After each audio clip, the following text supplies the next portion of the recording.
On Monday the 29th of July 2024, 26 children arrived at the Hart Space, a dance studio in the Meols Cop area of the town of Southport, for a Taylor Swift-themed yoga and dance workshop. 2 hours after it began, whilst the children were laughing and happy, a 17-year-old called Axel Rudakubana stormed in, armed with a kitchen knife, and he began a brutal and frenzied attack. Over the next 15 minutes, Axel ended the lives of 3 little girls, none of them over the age of 10, stabbing one of them over 100 times. He also attempted to kill 8 more children, as well as 2 adults, who desperately tried to protect them. This was a crime of unspeakable evil, perpetrated by a deranged youth who was obsessed with violence, war and genocide, who after his arrest said, quote, "I'm glad to see those kids are dead. It makes me happy." Welcome to Evil Among Us.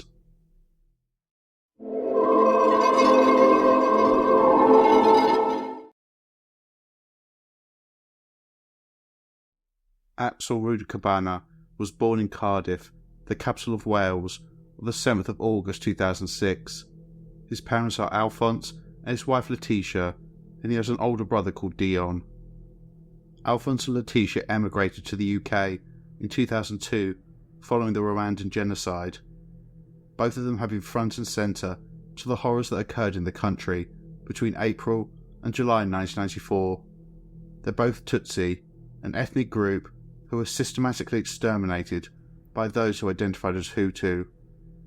Alphonse was a former soldier in the Rwanda Patriotic Front who fought to bring the genocide to an end, and Letitia had survived the killings by hiding out with the rest of her family in a church, although her older sister and hundreds of relatives were amongst the 500 to 800,000 men, women and children killed in just 4 months. The pair were evangelical Christians heavily involved in the church, and for the first few years of Axel's life there appears to have been no real issues. Neighbours of the family, when they lived in a rental property in Thornhill in the north of the Welsh capital, described them as a normal family, although Axel was more reserved and quiet than his older brother Dion, although the pair were described as happy, getting into scrapes and mischief. Neighbours did not report hearing or witnessing any violence or verbal abuse in the home. By all accounts, both Alphonse and Letitia were chatty and polite, as well as being respected in the area and their church community. The family then moved to the town of Southport in 2013, which is in Merseyside in northwest England, and eventually, in 2018, settled in a house on Old School Close in the village of Banks, around 5 miles from the main town centre. Again, initially, there were no concerns from people who knew the family during these early years in the north of the country. Axel had a passion for acting, and this was encouraged by his parents. As a child, he was even on the books of a talent agency and had a number of acting jobs, including in 2018 when he was aged 11, where he appeared in an advert for Children in Need where he dressed as Doctor Who. It's that time of year again!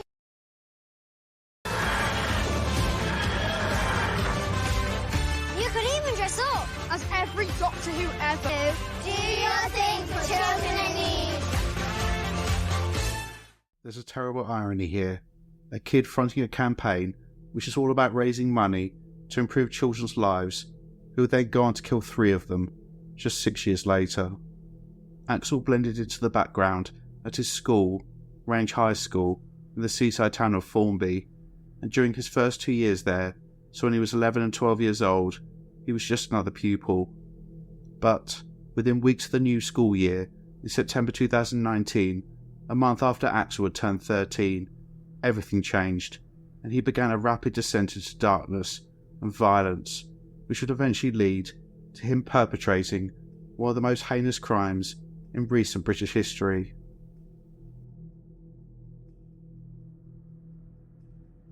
In October 2019, a month after the new term has started at Range High School, 13-year-old Axel Rudakubana began complaining to teachers that he was being racially abused by other pupils.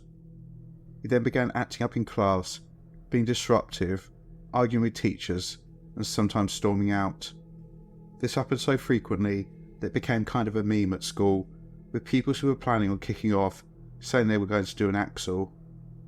This same month, Axel made a disturbing phone call to the NSPCC's child line, in which he told the operator about the fact he was having thoughts about killing his bullies.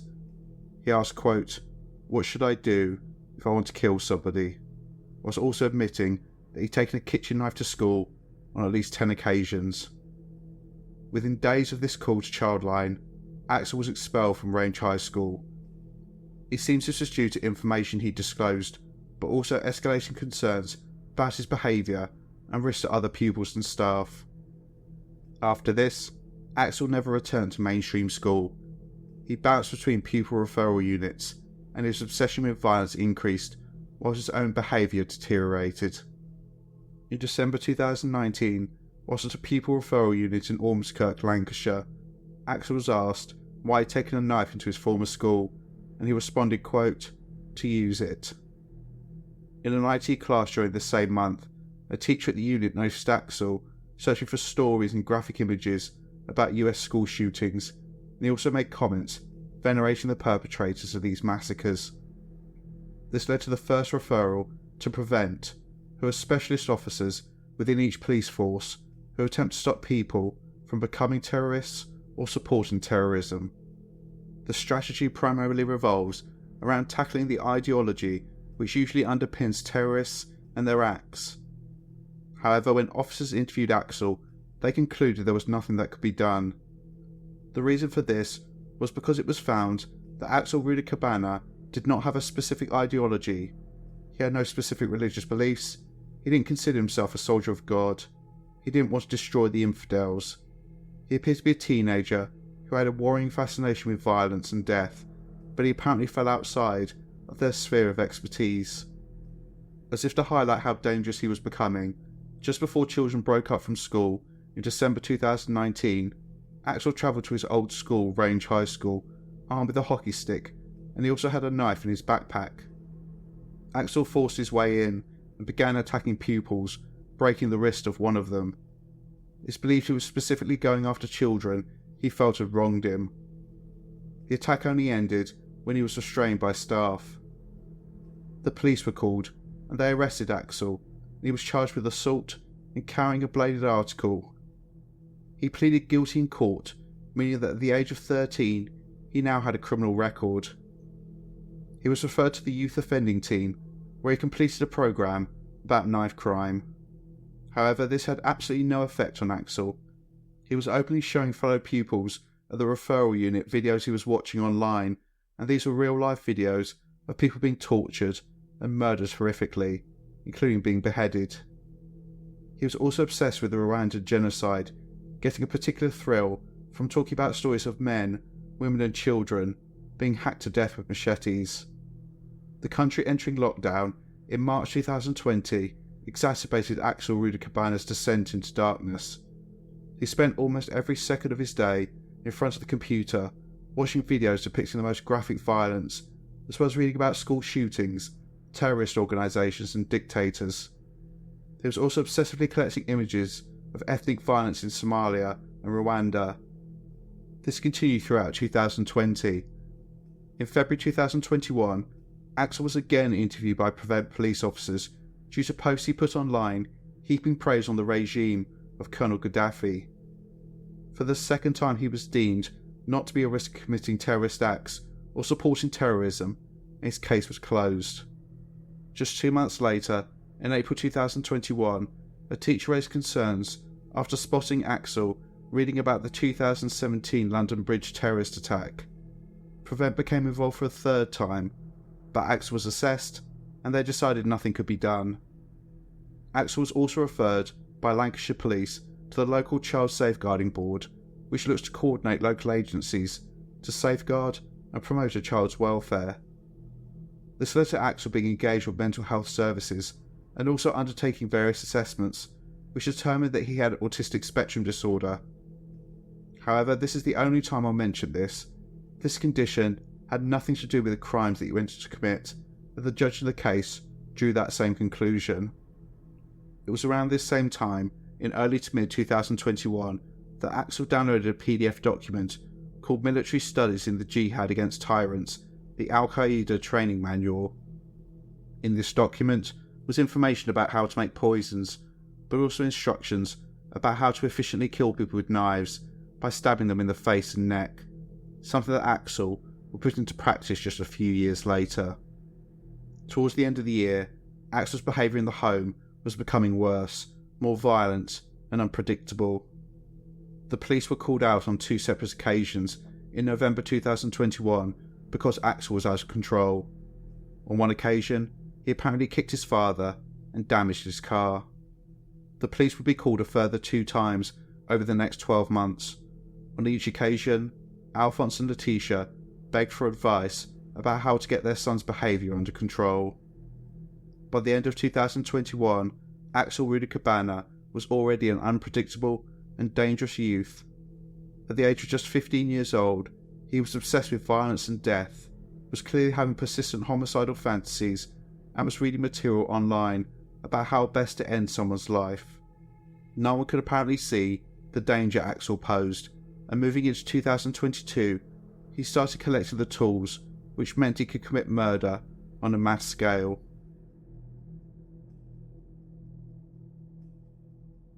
In January 2022, Axel Rudakubana bought various items, including beakers, a pestle and mortar, safety goggles, and castor beans. These were delivered to a neighbour's house, apparently with him trying to keep what he was doing from his parents, but the neighbour sent Axel's father Alphonse texts asking that this didn't happen again. These were not innocuous purchases. Axel, using his terrorist training manual, had learned how to extract the deadly poison ricin from the castor beans and created a mini lab in his room in order to do this. He was successful, and 2.5 years later, when the police searched his bedroom after his horrific crime, they found ricin in a sealed plastic container under his bed. The ricin found was determined to be crude, although still poisonous, but if it had been refined, Axel had in his possession enough ricin to kill approximately 12,000 people. In March 2022, a bus driver called police as Axel had gotten on his bus and was refusing to pay, and he was becoming aggressive. When officers attended, they searched Axel and found a kitchen knife in a backpack. He then made a bizarre and worrying claim. Axel said that he wanted to stab someone, so that police would seize his mobile phone and delete embarrassing videos which were on social media that he could no longer access. So he was willing to harm or kill someone because there were videos on social media that he found embarrassing. What these were is unclear, but this shows his twisted mindset. For reasons that are currently unknown, despite these comments and his previous history of carrying weapons, the officers didn't arrest Axel, but instead took him home and spoke to his mother about securing knives in the home. 2 months later, in May 2022, Axel's father Alphonse called the police about his son's escalated behaviour after being assaulted by him when he tried to stop him from using the computer. During this same month, Axel simply refused to attend school, and he was now spending all of his time in his room, on the internet, or experimenting with his crude but deadly chemistry set. His refusal to go to school was Axel withdrawing, cutting off any reason to leave his fantasy world that he lived in his bedroom. In February 2023, Axel Rudakubana stopped working with mental health professionals, and so there was essentially no oversight of him, and he was becoming more dangerous. During this year, he also started amassing weapons, which were later recovered by police, and this included a machete, knives and arrows. He continued to watch videos showing the worst violence imaginable, as well as reading about dictators, including a comprehensive account of the Nazi regime. But by 2024, Axel was tired of reading about what he considered to be, in his twisted mind, the accomplishments of others. He wanted to commit atrocities of his own. In July 2024, Axel Rudakubana decided that he was going to commit a massacre, and despite apparently having weapons at hand, he wanted to order a specific weapon to use to kill as many people as possible. This was a kitchen knife with an 8-inch blade, which cost just £1.70 and was bought on Amazon. It appears that Axel actually ordered 2 of them on the 13th of July, and these were delivered 2 days later, on the 15th of July, 2 weeks before the incident, which was shocked the country. Amazon has been criticised because Axel was allowed to buy the knife when he was just 17 years old. He apparently circumvented their age verification process, but how is currently unclear. They also clarified that whoever took delivery of the package was over 25 years old, and this must have been one of Axel's parents, Alphonse and Letitia. Whilst Axel would eventually attack children at a dance studio, it appears this was not his primary target. He was still obsessed with getting revenge against his old school, Range High School, where he had been expelled almost 5 years before. It's clear that Axel was planning a school massacre, and he chose Monday the 22nd of July 2024 as the date this would happen, the last day of school before the summer holidays. He ordered a taxi to arrive at the school in the afternoon, just as the pupils would be coming out. Chillingly, he was dressed in exactly the same clothing he would wear when he succeeded in accomplishing his sick goal exactly a week later. He got into the taxi outside his home, at which point his father Alphonse came out and approached the vehicle and begged the driver not to take his son anywhere. The taxi driver didn't want to be in the middle of whatever was going on and refused to take the fare, and Axel was captured leaving the taxi and walking back towards the house. Neighbours reported later that father and son spoke briefly on the driveway before going inside. I've checked, and to the best of my knowledge, Alphonse didn't call the police after this incident, although I'm almost certain he knew that his son had left the house that day with the intention to kill. Axel Rudakubana's first attempt had failed, but he was undeterred. It's clear that his old school was his primary target, but as they'd now broken up for the holidays, he began searching for a new location, a place where there would be multiple people who he could kill. Why he decided on the Hart Space dance studio is not known. Axel had no links to the building or anyone who worked there. It's likely, unfortunately, that by chance he came across an online flyer advertising a Taylor Swift-themed yoga and dance workshop which would take place at the studio on Monday the 29th of July 2024. Axel would have known this would be popular. There would be lots of children packed into a small space where he would be in total control, and he could commit the massacre he'd been fantasizing about for years.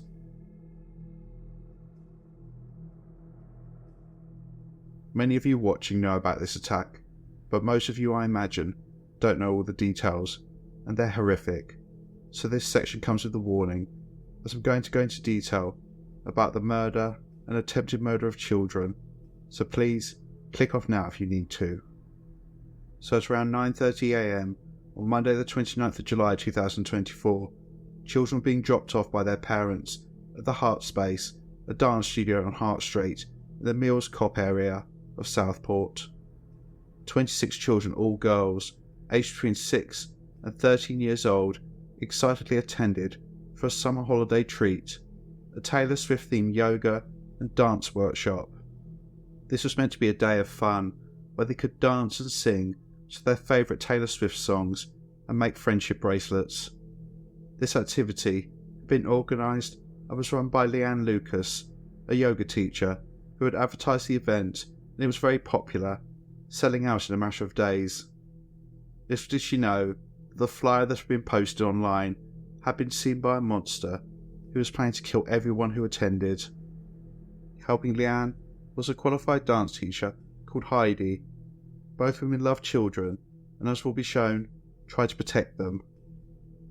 3 children lost their lives on this day, and I want to tell you about them.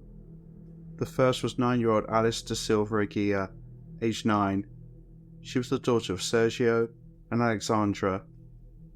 Alice was described by her parents after her death as, quote, a good girl with strong values and kind nature, a lover of animals and an environmentalist in the making. You moved our world with your confidence and empathy, playful, energetic, friendly, and always so respectful. A peacemaker of the playground, no shouting is a house rule you applied, a big task for a small girl, especially in a Portuguese household. They also said that she was our perfect dream child. Everything was idyllic, from the moment you arrived. One of Alice's favourite things to do was to shut the curtains and sit on the sofa watching Disney Plus with popcorn.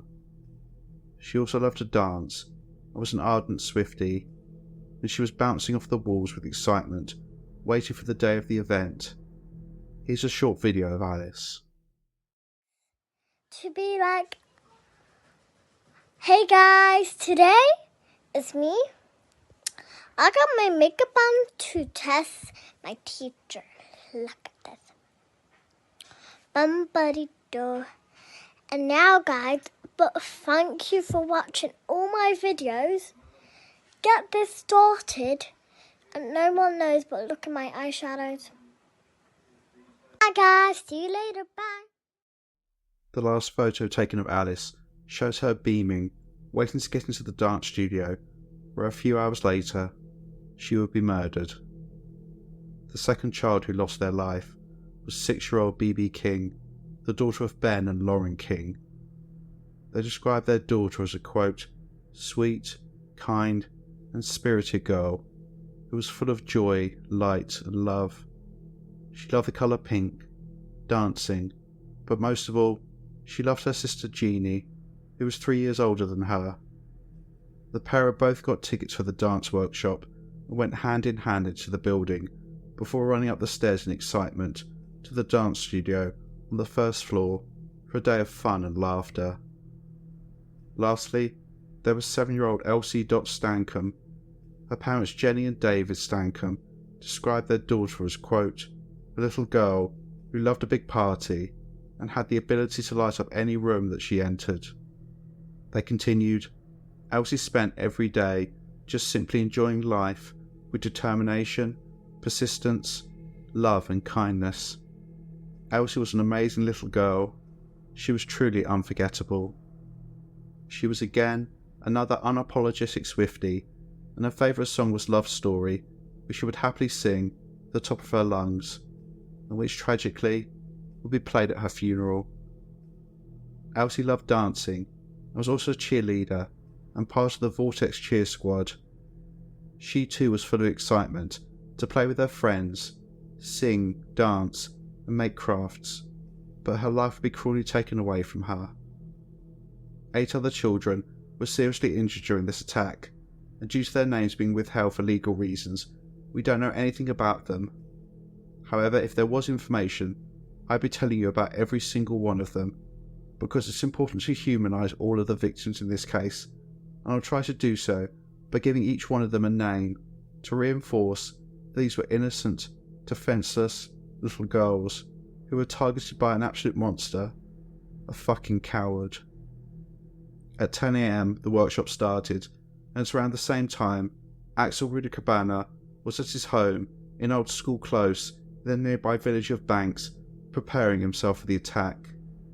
By 11 AM he was ready. Before leaving the house, he googled about the stabbing of a bishop called Marmari Emmanuel on the 15th of April 2024. Marmari was attacked by a 16-year-old male armed with a switchblade in the middle of a live-streamed sermon. The bishop survived, but lost an eye. The attacker then stabbed 5 more people before being wrestled to the ground. No doubt Axel was reading these stories to pump himself up, imagining the infamy that he would get from what he was about to do. At 11:10 AM, Axel left his family home. Despite it being a hot day, he was wearing a green hoodie with the hood pulled up and a surgical mask. The kitchen knife with an 8-inch blade he bought on Amazon was tucked into his trousers. In order to avoid being stopped again for what he was planning to do, he walked to a nearby bus stop and was caught on CCTV on the phone to a taxi company, asking to be picked up ASAP and taken to Hart Street, the location of the dance studio. Axel then walked back to his home and got into the taxi, which arrived at 11:30 AM. He remained silent during the 30-minute journey, and this short piece of footage shows him leaving the taxi without paying. It's down there, the spray shop. With cash at card, mate. Number 34A, yeah. With cash at card, mate. Are we cash your card, mate? Axel, pursued by the cab driver, walked down the wrong alleyway and ended up outside Master's repair shop. Hearing the commotion, a man called Colin Parry and a colleague came out and confronted Axel after asking the driver what was going on. They told him to pay the fare, and Axel turned round and said, quote, "What are you going to do about it?" He then turned around and walked back onto Hart Road before realising the right path to take. At around the same time, Leanne Lucas had opened a window to let some air in and saw a teenager in a green hoodie walking towards the building. She thought nothing of it and went back to sitting with some children who were making friendship bracelets. The taxi driver, who was still pursuing his fare, got into his vehicle and followed Axel, catching him approaching the dance studio and trying to get in. Finding the doors locked, he then walked through an open side door and could be seen moving towards the stairs leading up to the dance studio. The time is 11:45 a.m. As soon as Axel Rudakubana entered the dance studio, he produced the knife and without saying a word, he grabbed the nearest girl and began stabbing her repeatedly. He then moved through the room, stabbing anything that moved. As for the 3 children who lost their lives, 7-year-old Elsie Stankham was stabbed 85 times in the head, face, neck, torso and upper limbs. 6-year-old BB King was stabbed by Axel 122 times in the head, face and torso. The pathologist believed there had been an attempt to decapitate her. 9-year-old Alice da Silva Aguirre saw what was happening and tried to run, but she was caught and stabbed 4 times in the back. She also received a chop wound to the back of her head. Alice managed to escape the building, but collapsed outside. As for the other children, who were injured but survived, 7-year-old Chloe too tried to escape and managed to get down the stairs and out of the door, but CCTV captured her being chased and dragged back inside by Axel, who stabbed her 32 times. Despite her horrific injuries, Chloe was again able to stagger out of the building, and she collapsed outside. Another child caught whilst trying to escape was 10-year-old Sarah. She was stabbed 8 times, including once in the chest and 6 times in the back. Sarah's younger sister Danielle was also attacked, but survived. She received a single deep stab wound to her back, which luckily missed her spine.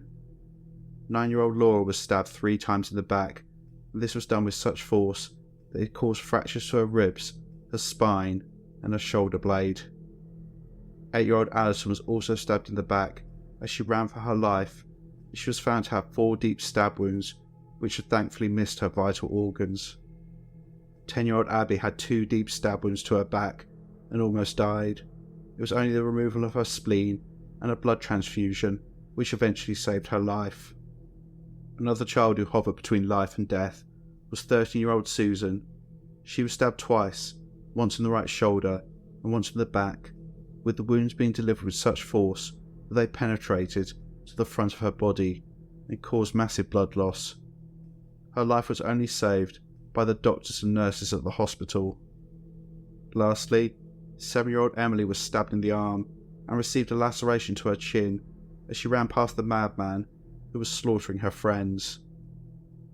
Leanne and Heidi, the 2 adults overseeing the workshop, desperately tried to protect the children, ushering them out of the path of the knife-wielding maniac and screaming at them to run as fast as they could out of the building. When Leanne was approached by Axel Rudakubana, she turned away from him, using her body to shield 2 girls, and she was viciously attacked. She was stabbed 5 times in her head, neck, back, shoulder blade and arm. Leanne held on, trying to continue to protect the children until she eventually collapsed. She spent weeks in hospital, recovering from her injuries. Heidi was able to grab hold of one of the girls, and they locked themselves in the toilet until help arrived. Both were unharmed. The screams of the children alerted people in an adjacent office to the dance studio. Initially, they thought they were just the screams of excited children, but quickly realised they were the cries of terror. One of the staff members looked out of the window and saw a child collapsed, blood soaked outside the entrance to the building, and told the director of the company, John Hayes, what they'd seen. He immediately rushed out, and he came face to face with Axel. He later stated, quote, "We locked eyes on each other, and he looked pretty menacing.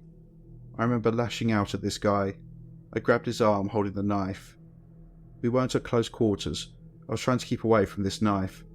I tried my level best to get hold of it, but then it became apparent that I'd been stabbed in my leg, and there was sort of a bolt of pain, and I fell backwards." The stab wound narrowly missed John's femoral artery, but he was still severely injured.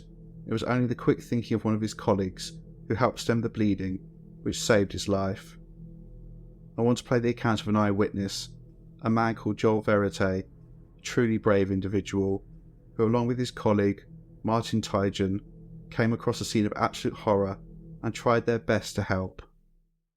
We were driving down Hart Street, and then all of a sudden he slammed on the middle of the road and said, "Have you seen that?" I said, "No." He reverses the van back, and then all I see from my side was literally half a head from a girl hanging from the side of a car. So I jump out the car and I go up to her and I just ask her if she's all right, and she just looked in complete shock. She had blood all over her body, and she just screamed at me. She said, "He's killing kids over there. He's killing kids over there." I just looked at Martin and we were just in complete shock. We just didn't know what to think, didn't know what to do. But looking at this woman, she looked in a really bad way, and I just knew it was a really bad situation. So me and Martin start walking towards the place where she's pointed at. And how far is she from the place where she's pointing at? She's at the top of the road leaning against the car. There was more people down the road, but at this stage at the time, we were so focused on this girl, we didn't see there was more people down there. We're just hearing this girl screaming to us that this guy's stabbing kids at this location.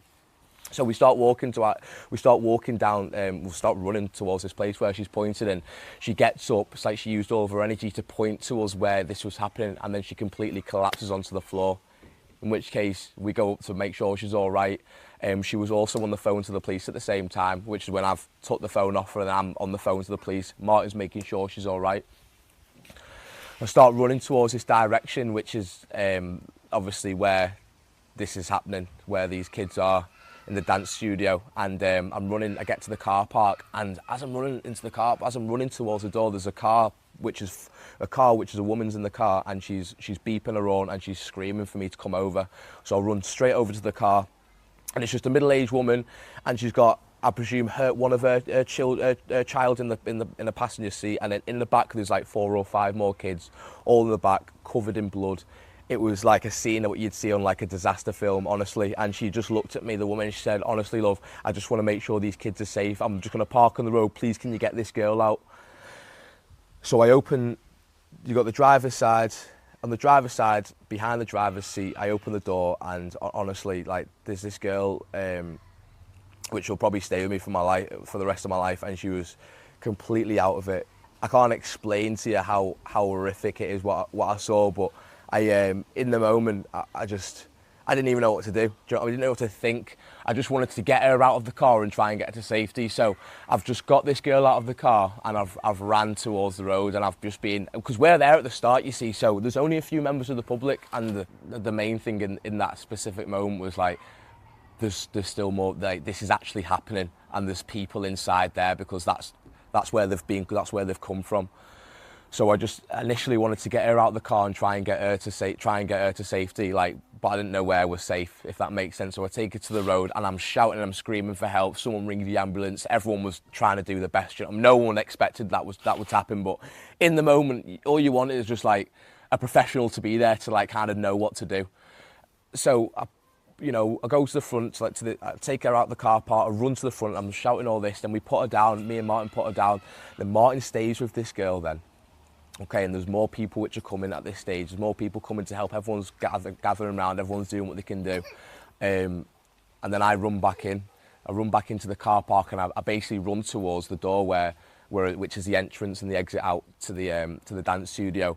And you get there, and it's like the building's like an L shape, and you've got the gym where I used to go to upstairs, and there was 2 men in this bit here, and I don't know who's who. I don't know what's going on. So I'm looking at these men, and they just look completely shook up and frightened, and they're pointing to this dance studio, saying, "He's in there, mate. He's in there." So I open the door downstairs, and as you go in, there's just a stairway which goes up, and there's a landing at the top, and then which goes through to, I presume, the dance studio. So I just remember opening the door, and I was shouting hello, just see if anyone was there. And then I remember just taking a step on. I remember go onto the stairs, and took a few steps onto the stairs. I'm still at the bottom of the stairs though, and I look up, and then there's just this guy there at the top of the stairs, just in a full tracksuit with his hood up, with a knife, and it's like he maybe didn't realise that I was going to be in there, but we've looked at each other, then he's scurried off to the side. And you locked eyes with this man, you looked at him. I looked at this guy, yeah. At that point, what are you thinking? I'm thinking things which I'm not allowed to be saying on Sky News right now, but I'm just, at the same time, I'm really scared as well, do you know what I mean? Because all I saw was a knife. All I thought was there was more people in there which were hurting people. So I'm there by myself at the bottom of the stairs. I didn't know, honestly, I just wanted to hurt him so bad, but at the same time I was scared for myself, and I was just wanted to be up there to help anyone who was up there. So I've come, he's scurried off, I've come outside, and then I've been screaming then because I know where he is. I'm trying to get everyone to come to the door. We were there for a good 10 minutes before any police arrived, and just the moment we turned up, to the point where I've smashed the door, was a good 8 to 10 minutes, which felt like a lifetime, if that makes sense. And then we've ran, you know, I'm completely hectic now because I've seen the guy and I know he's up there, and I'm just screaming, screaming, "Where's the police? Where's the police?" One police car finally turns up, and I'm screaming, "He's down there, he's down there." He just gets out where I am, and then he runs with me to the door. We run straight to the door, and then we get to the doorway, and then he said we've got to wait for backup, got to wait for someone else to come there because he only had a baton on him. And then his colleague came with a taser, and then he comes in front. So these 2 police officers go up the stairs, and then I'm right behind them. They tackle this guy down to the floor. Straight away, there was no kind of fight at all. They just tackle him down to the floor, and I've grabbed this girl, and I'm walking down the stairs, and I start running towards the ambulance as soon as I get outside, and I'm sprinting towards the ambulance, and I put her down, you know, with a medic, and then straight away the medics run her, the paramedics run her. They were asking me to go to the ambulance, get these certain things like, you know, for the drip and other things which I can't even tell you the names for, but I was just trying to be there for her as much as possible, since that guy, you know, when the police came there and we ran and the suspect went down, it was kind of all done then, but the damage had been done. But you felt compelled to stay and continue to help. So Martin stayed with the first girl who I pulled out of the car, and then I stayed with the second girl who I took from upstairs. I'm in a mess anyway because of what's just happened, and I'm just thinking, I hope she survives. There was parents coming up to me, like asking me to describing what their kids were wearing that day when they were going into the holiday club, and I just didn't know what to say, and they were asking, is she alive? Is she safe? And just didn't know what to say, and it was horrible. It was really disgusting to kind of be a part of it. But I'm happy that I was there at that time. I just really wish that it didn't happen for a start, or you know, we could have done maybe something more to help. What was it like as a parent watching other parents come and ask those questions about whether their own children were alive? Well, this is what I mean. Obviously, just having my baby Avani, like I'm a new dad, and that was one of the hardest things for me when I'm first off seeing these children in that position. These children weren't crying. They were absolutely terrified, if that makes sense. And then when these parents start turning up towards the end, because they're there to pick their children up from a Taylor Swift holiday club, and they're turning up and they're in absolutely hysterics. They're screaming, they're crying. They want to go into the building. They're not allowed to now because it's a crime scene. You know, they're coming asking me for questions and wanting just know information. It's upsetting. It's heartbreaking. It made me feel disgusting. Really upset. But I'm still processing it in my head as well now, because it only happened yesterday. I just feel completely shook up of what's gone on, to be fair. I'm just really upset for all the parents and all the children who had to go through that yesterday. And, you know, just makes me want to be a part of some kind of first response unit who's there to, like, help people in that situation straight away. Because when you're in that situation of you're needing someone there with some kind of physicality, some kind of weapon there to defuse the situation, I mean, you need them there instantly. I feel disgusted for the whole situation of what's actually happened. Everyone's being affected by this. It's not just a small thing. I think everyone's going to be affected by this, and the fact that it's all children as well makes the whole situation 1,000 times worse in my eyes. You know, they can't protect themselves at all. You ran towards danger. Do you consider yourself, I know you probably wouldn't label yourself as such, but you consider yourself a hero? What you did is not... I know. Honestly, so many people have messaged me saying that, and I'm not going to label myself a hero at all, but... Well, no buts. I'm not going to label myself a hero at all. I just done what I felt was right in the moment, and in the moment, I was seeing a mixture of red, because I was so angry, and just like, I need to, like, help these people. The child that Joel described picking up was 6-year-old BB King, who had been stabbed over 100 times. Despite Joel rushing her to an ambulance, she was pronounced dead soon afterwards. In the studio itself, the body of 7-year-old Elsie Stancombe was found lying on her back on the floor, covered in blood. It was clear almost immediately that she too had passed away. 9-year-old Alice Da Silva Aguirre, who collapsed outside, was still clinging to life, and she was rushed to Alder Hey Children's Hospital, but at 1:20 a.m. on Tuesday the 30th of July 2024, the day after the attack, she died. As Joel stated, the police bundled Axel Rudakubana to the floor and quickly handcuffed him. He offered no resistance. The attack had lasted just 15 minutes, but in that time, this monster had murdered 3 children, attempted to kill 8 others, as well as 2 adults who tried to stop him. Axel was completely calm and callously told the police officers, quote, "I'm glad to see those kids are dead. It makes me happy. And it's a good thing those children are dead." I don't think I've ever heard more evil sentences in my life. However, that was the last significant comment he made. During his police interview at Copy Lane Police Station, Axel refused to talk and remained silent throughout. Forensic specialists searched the killer's home in Old School Close, where they recovered a treasure trove of damning, disturbing evidence, including ricin under Axel's bed, along with his collection of knives and arrows.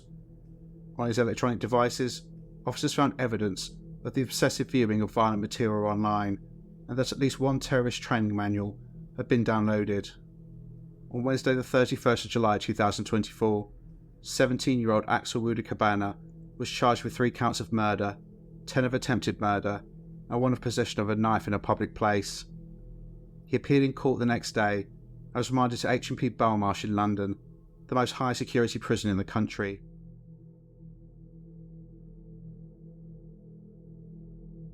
As well as being charged with 3 counts of murder, 10 counts of attempted murder, and 1 count of possessing a knife in a public place, in October 2024, Axel Rudakubana was back in court to answer further charges based on the evidence taken from his home. This included production of a biological toxin and possession of a PDF document of a kind likely to be useful to a person committing or preparing an act of terrorism. Axel appeared via video link from Belmarsh Prison, and like previous hearings, acted with nothing but contempt. He refused to confirm his name and date of birth, and sat there with his top pulled over his mouth. When his mouth was visible, it stated that Axel was smirking and smiling. This creature was continuing to show his utter contempt for everyone, the lives of innocent children, the courts, society as a whole. This was all about control.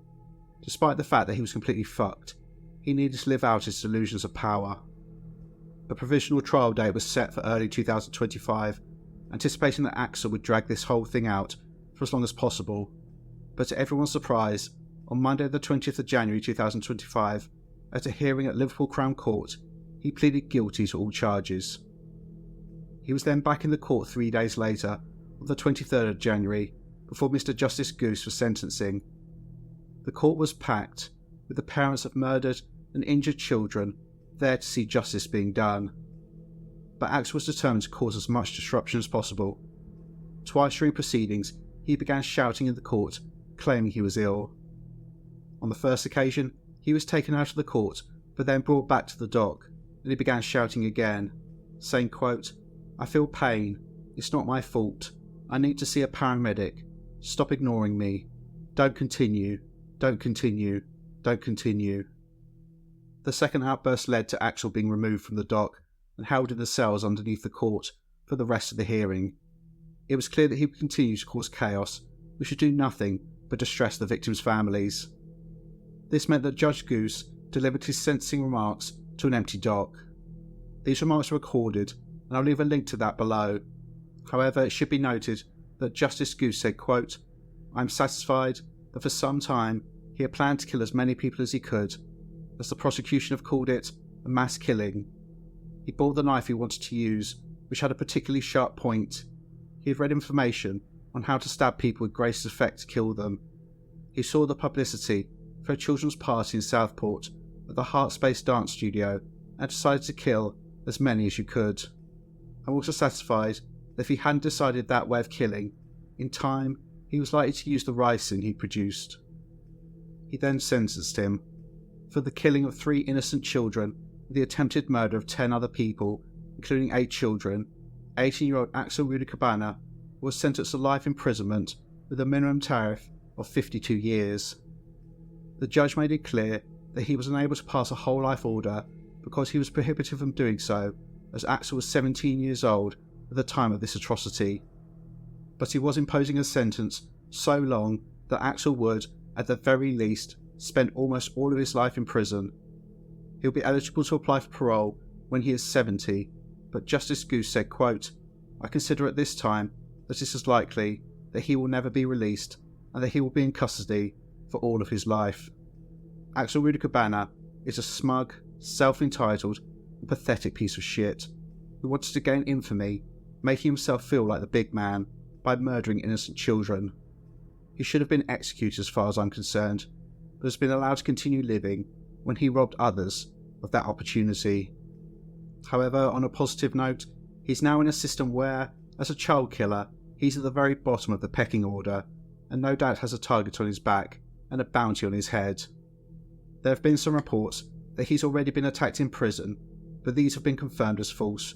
But I've no doubt his time inside will be hell on earth, and given the gravity of his crimes, I would be surprised if in years, maybe even weeks or months from now, we see his name in the paper, having suffered the same fate as Richard Huckle.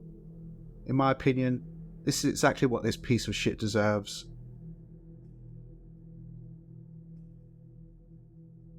The most important thing in this case is to remember the victims, but also those who put themselves in harm's way to try and save lives.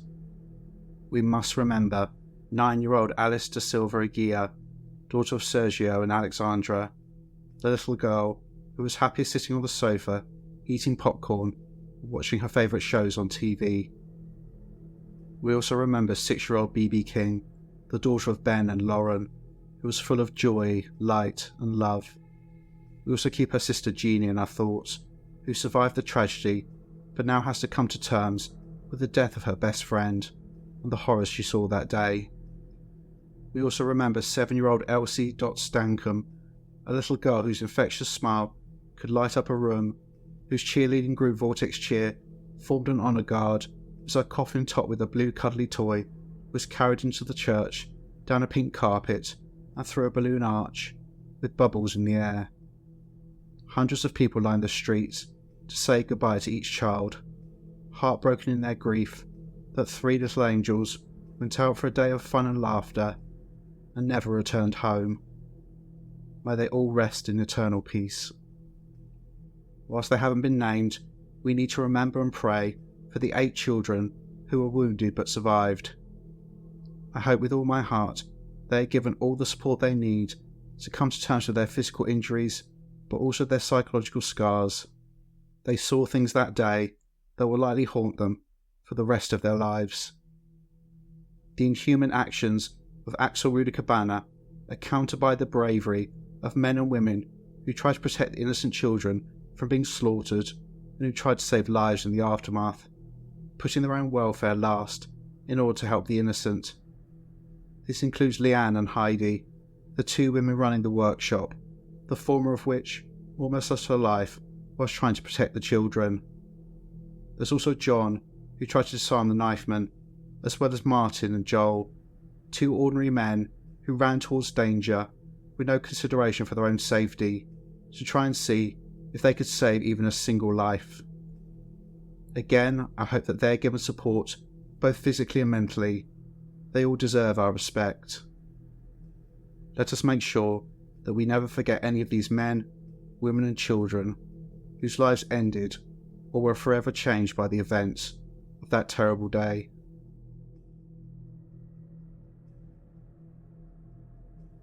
This is probably the most difficult profile I've tackled on this channel, because ultimately there's only one person who knows why he committed this horrific crime, but he's not talking, and potentially never will. This is an analysis that I need your help with, so please tell me your theories, and maybe we'll come with a better understanding of the monster that is Axel Rudakubana.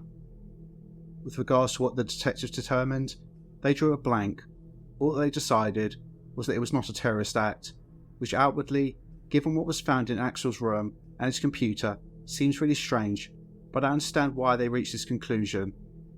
Specifically, in the UK, terrorism is defined legally as, quote, use or threat of action where the use or threat is designed to influence the government or an international government organisation, or to intimidate the public or a section of the public, and the use or threat is made for the purpose of advancing a political, religious, or ideological cause.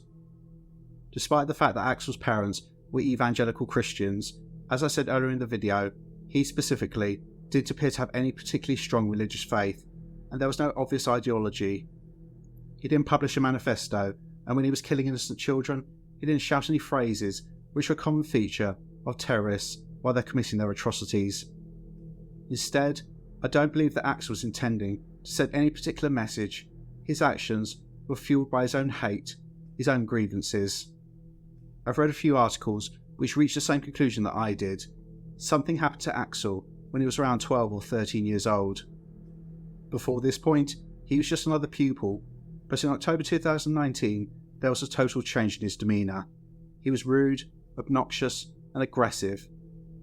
I think that something very traumatic happened, something that caused Axel a lot of fear and a lot of anger.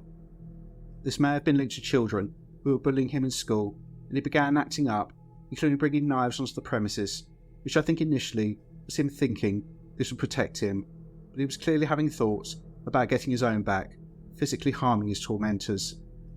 He then called Childline and told them that he was having thoughts of harming other people and making admissions about carrying knives, and instead of getting help, which I think is what he was trying to do at this stage, he was expelled from school.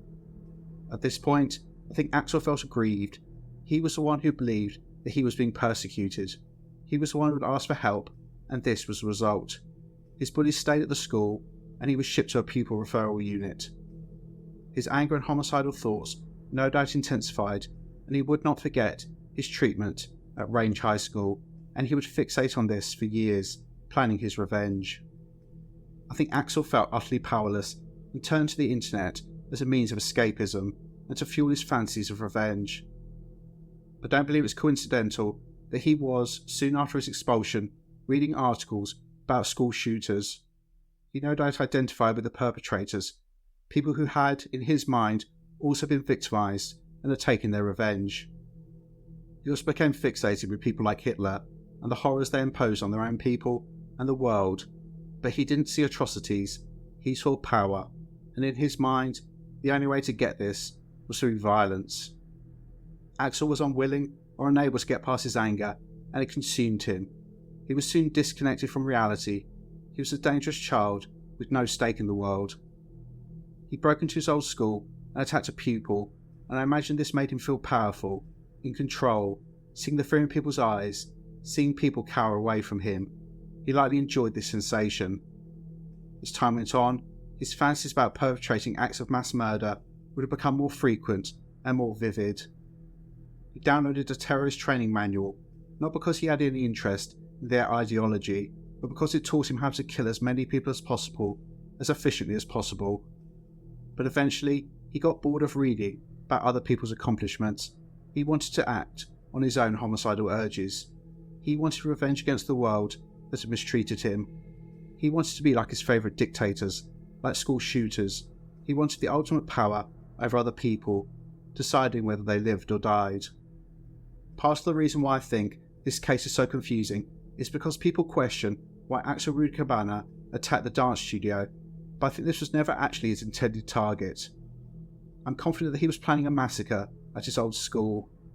Axel was clearly fixated on what he perceived to be his mistreatment by his former classmates. I think this drove him, and that many of his fantasies were about walking the halls, slaughtering anyone he saw. I also think this is why he produced the ricin. He was intended to kill as many of the pupils there as possible. And so on the 22nd of July 2024, he ordered a taxi to Range High School, and had he not been stopped by his father, I'm sure this video would have been about a massacre at that location. I think the same would be true if Axel had not waited until the last day of term. I've no doubt he would have booked a taxi on another day, gone straight to the school and carried out his plan. However, he'd missed his window, and he wouldn't get another opportunity until after the school holidays, 6 weeks later. He couldn't wait. He was pumped up. He'd been fantasizing about this moment, the rush of seeing the fear in the eyes of others and hearing their screams. And so he began looking for other targets. His fantasies and plan revolved around an environment where there would be lots of people in one place who he could attack one after the other. I think it's likely that he began searching for this type of situation, specifically any group gathering where he could gain access. Whether he considered and rejected other locations is unclear, but he then came across the advert for the workshop at Hart Space dance studio. This, in his twisted mind, was perfect. This would be popular, there would be lots of people there, and he could live out his fantasies. We'll likely never know whether he was specifically searching for locations where there were children, but I believe it cannot be discounted. Axel Rudakubana was not a physically strong or muscular youth. Potentially, he targeted a venue where children were present, specifically because he knew he could overpower them and kill as many as possible. If he had targeted adults, he was more likely to be overpowered. And so, on Monday the 29th of July, 2024, Axel travelled to the dance studio, lived out his fantasies. Again, he didn't see what he was doing as an atrocity. It was about power, and it was his to wield and control, and he demonstrated this on the bodies of innocent children. And when he was done, he was proud of his accomplishments, he was happy, and he had to tell the police about it. In court, he continued to bask in his power, his celebrity. He was not a monster, he was all-powerful. How dare the judge talk down to him? How dare everyone not pay attention to him and acknowledge his greatness? And so he disrupted the proceedings time and time again. He didn't give a shit about the families of the victims. This was all about him, his time in the spotlight. But there's a massive gap in my profile, and that's the fact that many children are bullied, but they don't go on to do what Axel Rudakubana did. I think this built on something that was already inside of him, and I'll question what he was exposed to in the family home. I reserve comments about his parents, Alphonse and Letitia. It seems as though they did try to raise the alarm, but I do question about the fact they took in packages which they didn't open, despite knowing how dangerous their son was. In addition, if what I've read is correct, Alphonse didn't call the police the week before the massacre, when it's clear his son was travelling to a location to kill. Was he exposed to violence in the home? Was he neglected? There must have been something which meant that Axel grew up without a conscience, without remorse. It takes a very special type of evil to plunge a knife into the body of a small child, over and over again. Ultimately, whatever reason or reasons Axel had for committing this atrocity, he'll never get the opportunity again. He'll spend the remainder of his life in prison, and due to what he did, this will likely be cut short when prison justice passes a sentence that the judge was unable to. This was a very happy case, and I thank you for watching. You guys know how to support the channel if you want to. Take care, and I'll see you in the next one.